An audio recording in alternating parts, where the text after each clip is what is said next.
ഈ ബിദ്അത്ത് എന്ന് പറഞ്ഞ ഉസ്താദേ, പിന്നെ നബിദിനാഘോഷം ബിദ്അത്ത് എന്ന് പറയണ്ടല്ലോ, വേറൊരു പൊട്ടീസാണ്. പൊട്ടീസ് പറഞ്ഞാലേ അത് കേൾക്കുമ്പോൾ നമുക്ക് ചീരിയ വരിക. അതിൻ്റെ കാരണം എന്താ വെച്ചാൽ ഇവരെ വിശ്വാസത്തിൽ നമ്മൾ മുശ്രിക്കീങ്ങളാണ്, കാഫിറും അല്ല. ഒറ്റവട്ടം മൊയ്തീശനെ വിളിച്ചാൽ 1000 വട്ടം കാഫിർ. ഈ കാഫിർ എങ്ങനെ മൂത്തതിയാകുക?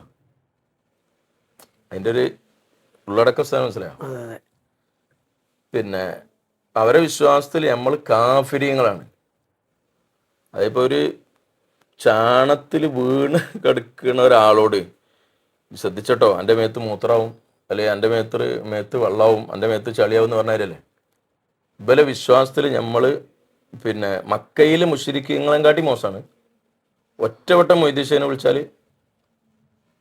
1000 വട്ടം കാഫിറാവും, 1000 വട്ടം കാഫിറാവും.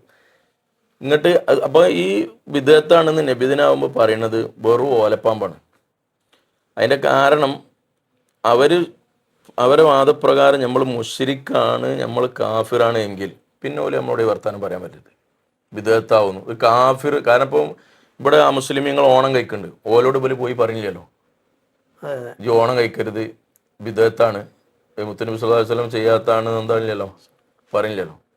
അപ്പോൾ അവർ കാഫിറാന്ന് പറഞ്ഞതിൽ അവർക്ക് സിദ്ക്കില്ല, മുശ്രിക്കാന്ന് പറഞ്ഞതിലും ഇല്ല, ഈ ബിദ്അത്താണ്. അത് വെറും ഒരു ചീറ്റിപ്പോയ പടക്കാണ്. അതൊന്നും സുന്നികളെ സംബന്ധിച്ചിടത്തോളം ഒന്നും വരാല്ല. നബിദിനെ അടിച്ചു വിളിക്കാം.